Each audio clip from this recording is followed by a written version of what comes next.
curso de programación en C. Hola chicos, buenas tardes. Hoy daremos comienzo al primer capítulo del curso de programación en C. ¿Sí?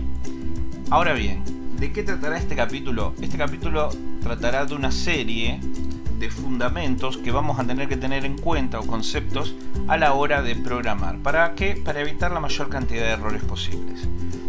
Una de las cosas que tenemos que tener bien en claro es que cuando hablamos de diseñar un programa, ¿sí?, sucede lo siguiente.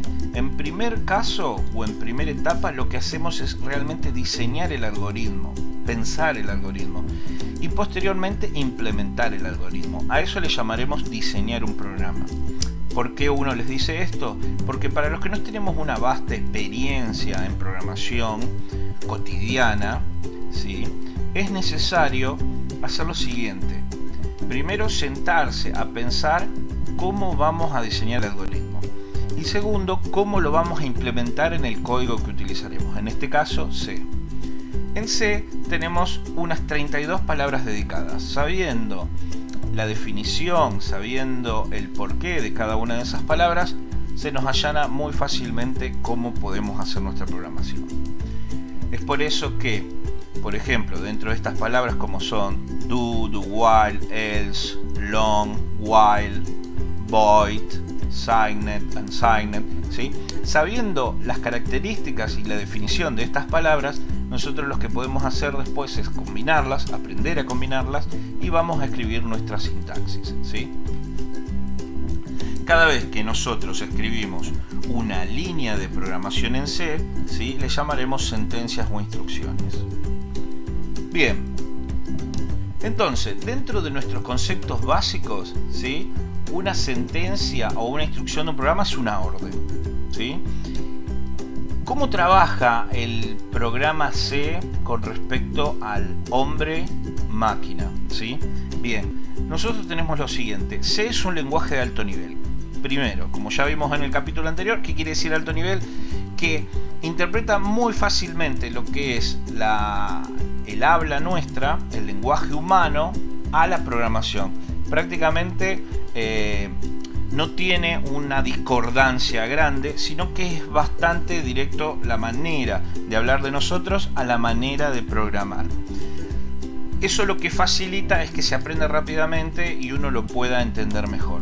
Segundo, una vez que la computadora ha recibido, ¿sí?, ese programa en C, lo que hace es lo compila. ¿Por qué lo compila? Porque ella no interpreta directamente estas sentencias en este lenguaje, sino que lo que tiene que hacer es bajarlo de nivel, bajarlo al nivel de máquina. Entonces, ¿qué sería? Lo transforma de un código, de un lenguaje de alto nivel, ¿sí?, muy fácil de entender para el humano, a un lenguaje de bajo nivel o un lenguaje máquina.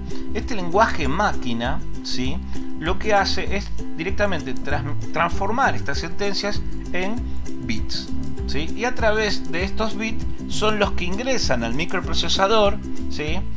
¿Para qué? Para que el microprocesador interprete lo que quisimos decir, lo trabaje, ¿sí?, lo ejecute y nos devuelva a través de la pantalla los resultados que nosotros queremos ver. Bien, otra de las cosas que hay que tener en cuenta que C es un lenguaje imperativo, o sea que lee cada línea como una orden y lo sigue secuencialmente. Dentro de la estructura, cuando nosotros abramos el programa UNIDE, una interfase de programación, ¿sí?, donde el usuario empieza a teclear los comandos, empieza a teclear las líneas de su algoritmo, de hacer su programa, ¿sí?, lo que vamos a ver van a ser diferentes cosas, pero son siempre las mismas. Son cuestiones comunes que nosotros nos vamos a encontrar cada vez que abramos este IDE de programación. ¿Cuáles son? ¿Sí? Bien, fíjense en que dentro se encuentra, lo primero que vamos a ver va a ser un include stdio.h. Bien, ese stdio.h es generalmente el más utilizado, ¿sí? ¿Por qué? Porque lo que quiere decir stdio.h es un archivo de cabecera, es Standard Input Output, es el archivo que maneja la entrada, carga de datos, y la salida, la muestra de esos datos ya procesados. Con lo cual, el include lo que hace es llamar a ese archivo que fue previamente creado por alguien, ¿sí? Y lo que hace es incluirlo, ¿sí?, en nuestro programa. ¿Para qué? Para que cuando nosotros estemos programando entradas de datos o pidiendo entrada de datos o programando mostrar esos datos, imprimirlo en pantalla, ¿sí?, va a ir a dirigirse hacia ese archivo, nuestro programa, y de ahí va a saber qué es lo que tiene que hacer con las entradas y las salidas. Esta clase de archivos de cabecera son muy comunes y muchas veces lo tenemos que incluir dependiendo del uso que nosotros necesitemos. Por ejemplo, si vamos a trabajar con operaciones matemáticas, es muy común que hagamos include, por ejemplo, los mat.h, ¿sí? H quiere decir header, archivos de cabecera. Fíjense que van a la cabecera del programa, ¿sí? Y siempre los vamos a tener que utilizar, dependiendo si la función de nuestro programa. Ahora bien, ¿esos archivos los tenemos que hacer? No, generalmente están hechos. Esos archivos se descargan o se bajan o se llaman y se incluyen. Punto. No hay que hacer más nada que eso. En el momento que ya vamos a ver más adelante que tenemos que hacer esos archivos de cabecera, ¿sí?, esos archivos, ¿cómo se hacen? En C, en el mismo lenguaje de programación, solo que a la hora de guardarlos, los guardamos como .h. Una vez que lo guardamos como .h, ya lo va a interpretar que ese archivo va a ser un header, un archivo de cabecera. Y una vez que lo guardemos, lo llamamos y lo podemos utilizar tranquilamente en nuestro programa. Bien, perfecto. Después, ¿qué tenemos? Tenemos el int.main, propiamente dicho, el lugar donde vamos a escribir nuestro programa, el principal. Int.main, ya vamos a ver que es en realidad una función, pero es la función main, la principal, es el lugar donde nosotros vamos a escribir las líneas de código donde nosotros hagamos nuestro programa. Bien, entonces, todo lo que tenemos que hacer lo vamos a hacer ahí adentro. Ya vamos a ver que hay cosas que se pueden hacer afuera, ¿sí?, pero a medida que avancemos, ¿sí?, en la complejidad de nuestro código. Bien, fíjense en que después del int.main hay una serie de llaves, ¿sí? Están los paréntesis y después, eso que ven ahí en realidad no van a ser paréntesis, van a ser llaves, y es donde escribimos nuestro programa. Donde van los puntos suspensivos es donde empezamos a escribir las sentencias. Bien, antes de escribir nuestro programa, nuestra sentencia, tenemos que declarar variables, ¿sí? ¿Qué son las variables? Digámoslo así, que son, ¿sí?,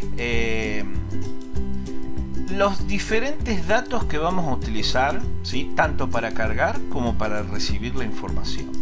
Bien, esas variables, por ejemplo, si nosotros usamos nombres de persona, son variables del tipo carácter o cadenas de caracteres, ¿sí?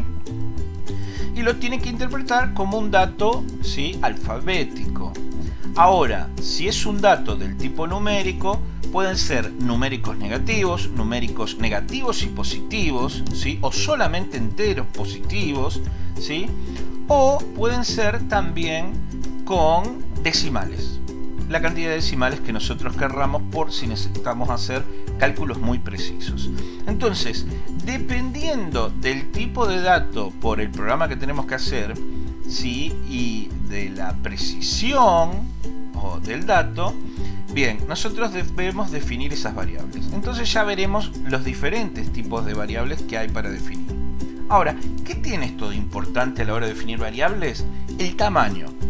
Cuando nosotros definimos un dato del tipo entero sin decimal, podemos utilizar un tamaño corto de bits. Por ejemplo, qué sé yo, 8 bits, o sea, un byte. Mientras que si utilizamos un estándar, un común, un entero de, por ejemplo, sin coma, podemos utilizar tranquilamente, directamente, un entero de 16 bits. O sea, dos palabras, ¿sí?, de un byte cada una, ¿sí?, que nos dan los 16 bits. Si necesitamos un dato muy preciso o estamos adquiriendo información, por ejemplo, a través de un sensor, y necesitamos que tenga muchísima precisión, ya podemos ir a una especie de dato o a un tipo de dato tipo long, ¿sí? Ya estamos usando 32 bits, que es prácticamente, ¿sí?, el microprocesador de las placas de sistemas embebidos, ¿sí? En algunas computadoras podemos llegar a utilizar los 64 bits, ¿sí? Pero eso depende principalmente de la interfase, no tanto de la computadora. De la interfase que nos va a hacer el camino entre el sensor que adquiere la información, la interfase que la transforma esa información a información para la máquina, para la computadora, ¿sí? Y la computadora después procesa esa información. Bien, ¿qué cosas tenemos que tener en cuenta en esa variable? Darle un nombre y bueno, y el tipo de datos. Por ejemplo, veamos un ejemplo. Float, ¿sí? Float A, punto y coma. Cada vez que escribamos una sentencia en C, la línea termina en punto y coma. Bien. Float A. ¿Qué estamos haciendo acá? Declaro una variable A donde se va a guardar información del tipo float.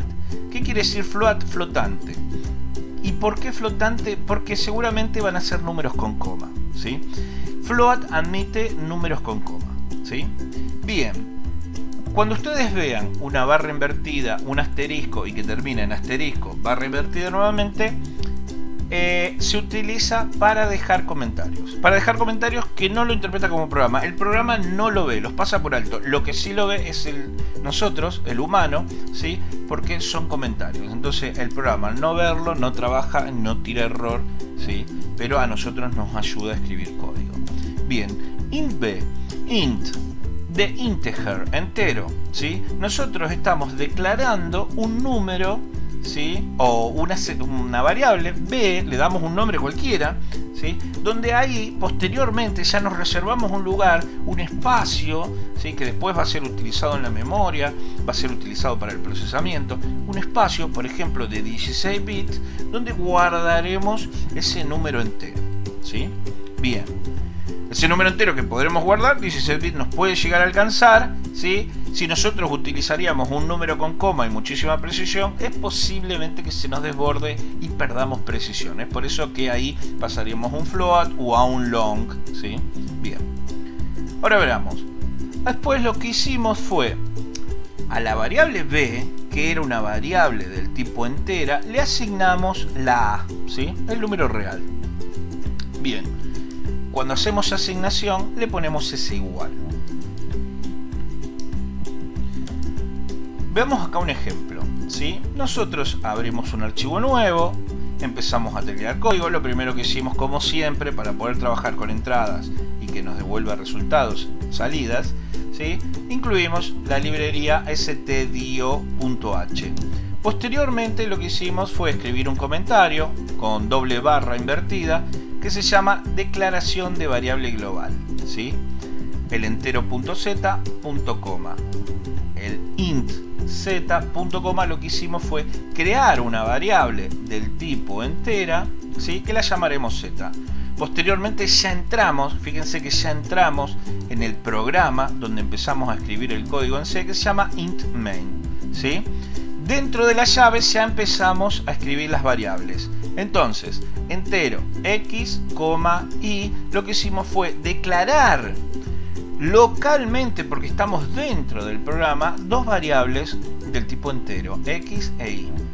Posteriormente, a x le dimos que valga 10, a y le dimos que valga 15 y z, ¿sí? Le dimos que valga x más y. Será alrededor de 25, ¿sí? Fíjense que la diferencia que hay entre una variable global y una variable local van a ser, primero, que las variables locales se escriben dentro del programa main principal, mientras que las variables globales se escriben afuera.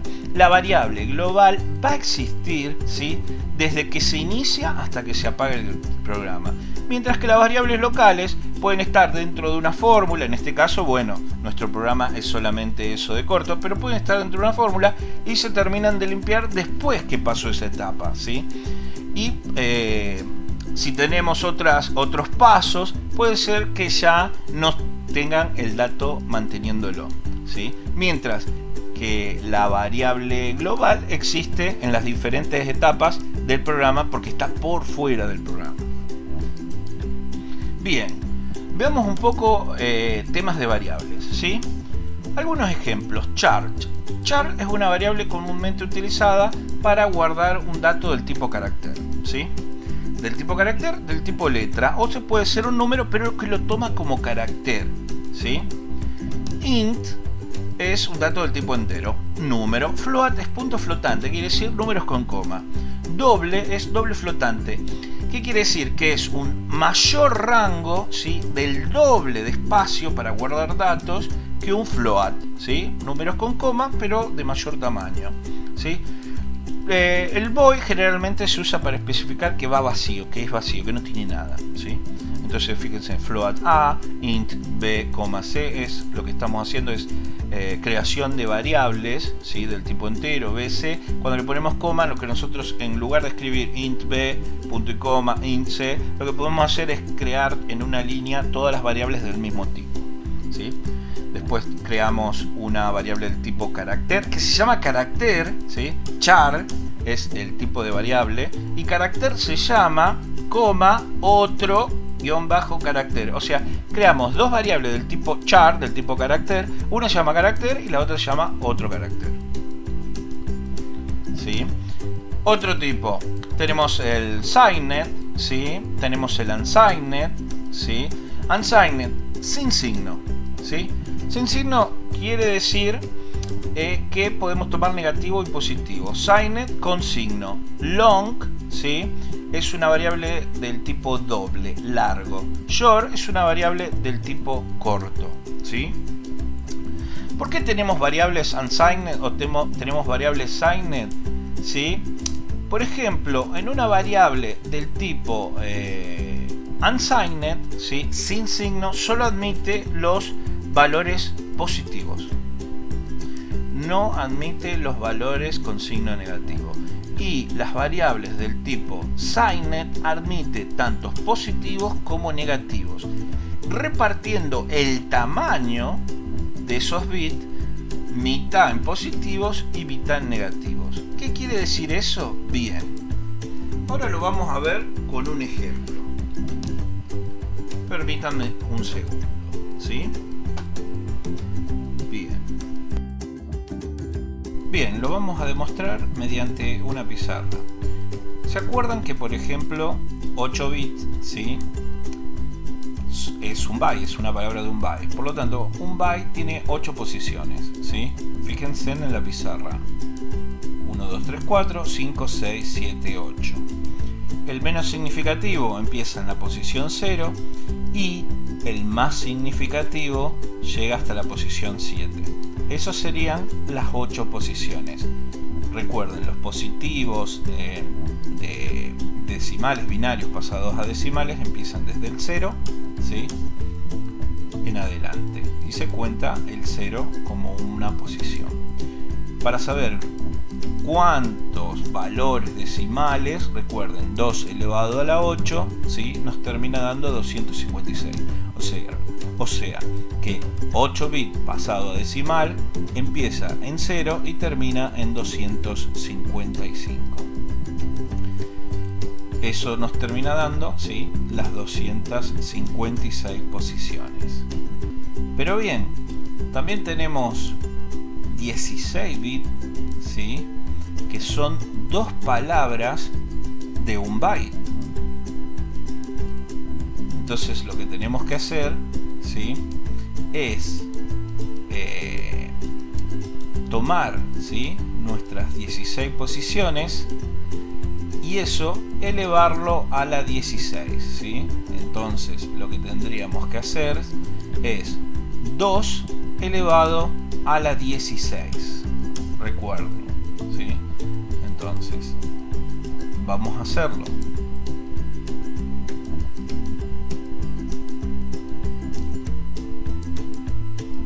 Eso es un byte, ¿sí? Ahora vamos a escribir el segundo byte. 1, 2, 3, 4. 1, 2, 3, 4, ¿sí? Fíjense que tenemos 2 bytes, 16 bits.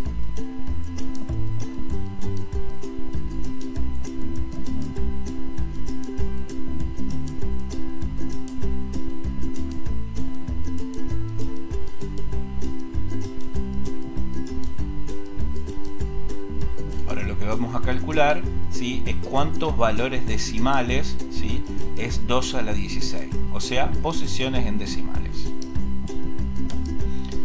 sacamos la calculadora científica, ¿sí? Ponemos binario y escribimos, ¿sí?, los 16 bits.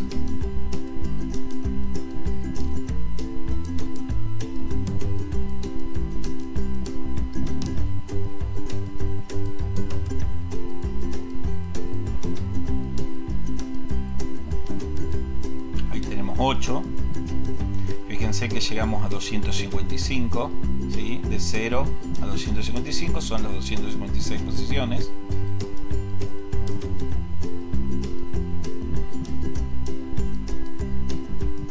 Y ahora escribimos los segundos 8 bits. Faltando 1. Ahí están los 16. Fíjense que el valor en decimal es 65.535. O sea, si tenemos 16 bits, ¿sí?, las posiciones en decimal son 65.535. El máximo valor que podemos tener es 65.535. Serían 65.536 posiciones. Recuerden que empezamos en el 0 hasta el 65.535.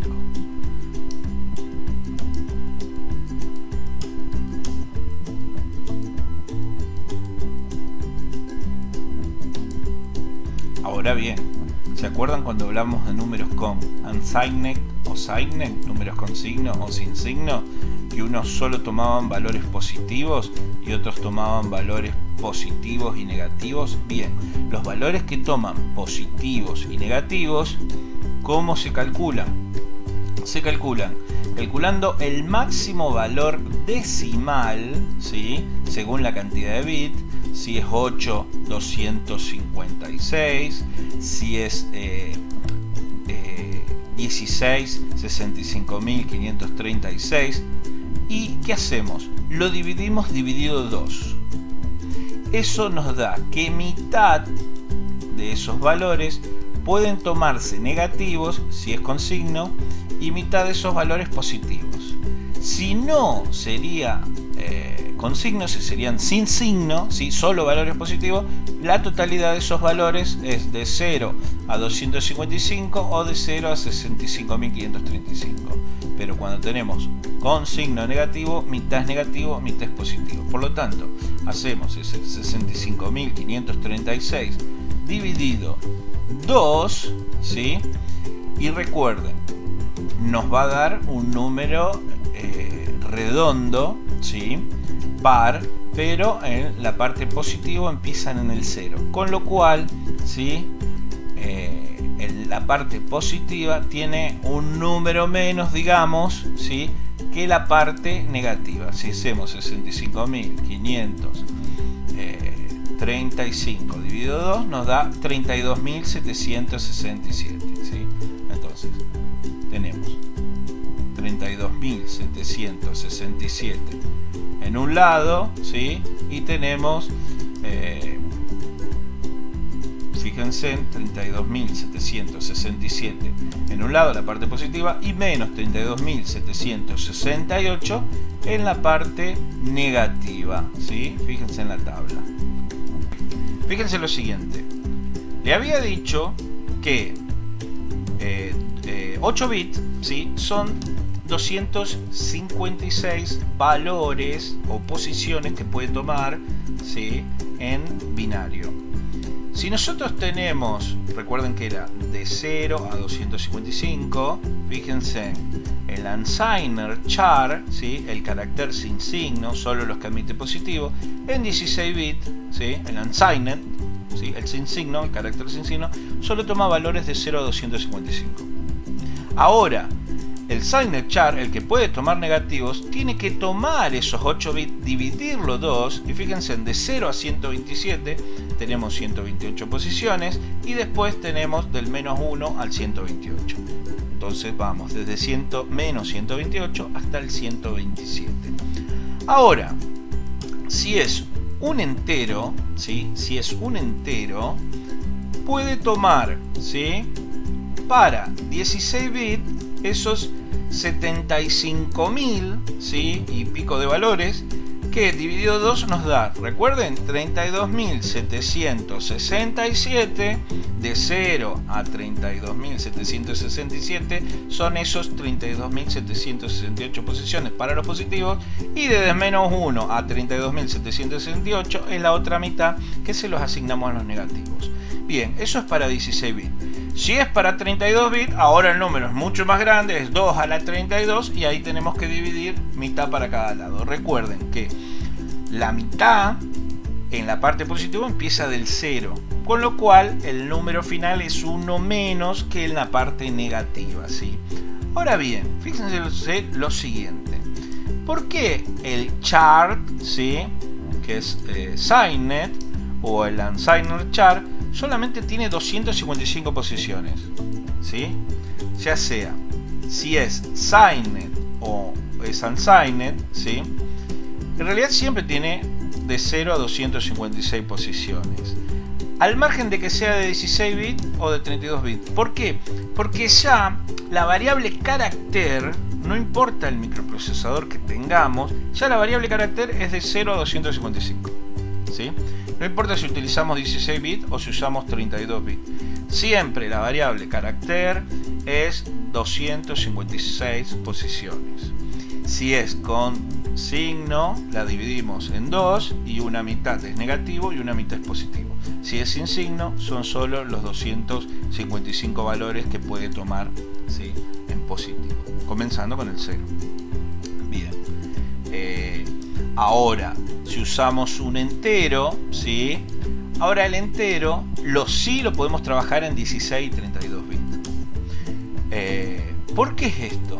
Porque en realidad la variable carácter viene desde el código ASCII, y el código ASCII, ¿sí?, que es el código principalmente de todos los símbolos, números y letras, ¿sí?, que tenemos en nuestro teclado principalmente, solamente tenemos de 0 a 255, ¿sí? Ese código ASCII, que es el código alfanumérico, ¿sí?, que nosotros trabajamos, donde se encuentra el arroba, donde se encuentra la barra invertida, donde se encuentra el número del 0 al 9, donde se encuentran la letra desde la A hasta la Z, incluyendo la ñ, ¿sí? Ese código ASCII, ¿sí?, tiene solamente 255, incluyendo el 0, ¿sí?, caracteres posibles. Por eso es una constante. No importa si ya tenemos 16 o 32 bits. Solamente podemos trabajar con esa tabla o esa lista de código ASCII. No hay más, ¿sí? Existe una tabla código ASCII extendida, ¿sí?, pero nosotros no la vamos a utilizar. Solamente vamos a trabajar con esta lista de caracteres, ¿sí? Espero que se haya entendido. Si no, cualquier cosa vamos a profundizarlo total más adelante con los ejercicios. Bien. Variables, constante o volátiles. ¿Qué diferencia hay?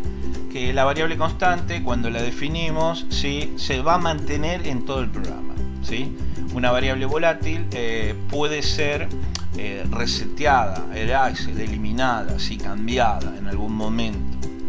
Bien, generalmente todas las variables con las que trabajemos, si no le aclaramos nada, ¿sí?, pueden ser cambiadas cuando nosotros decidamos.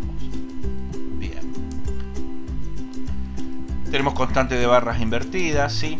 Cuando hablamos de este tipo de... Estos son variables. Ahora vamos a ver constante de barra invertida. ¿Qué son constantes de barra invertida? Así como les dije que hay 32 palabras que se tiene exclusivamente para ese lenguaje, hay constante de barras invertidas. ¿Qué quiere decir esto? Si ponemos barra invertida, dos barras invertidas, ¿sí?, escribimos algo y ponemos dos barras invertidas, él lo interpreta como que todo lo que se encuentre dentro de esas dos barras invertidas es comentarios de ayuda para nosotros y que no hacen al código, ¿sí? Por ejemplo, si ponemos una barra invertida y después la n, lo que hace es, generalmente lo vamos a ver en Arduino, cuando empecemos a programar Arduino, ponemos barra invertida n, lo que pasa es a la línea de abajo. Generalmente cuando queremos mostrar en un display, ¿sí?, en un display líquido o de LED o lo que sea, ¿sí?, lo que nosotros queremos hacer es que se vea las cosas ordenadamente que estamos recolectando, o la información que nos está mostrando una abajo de la otra,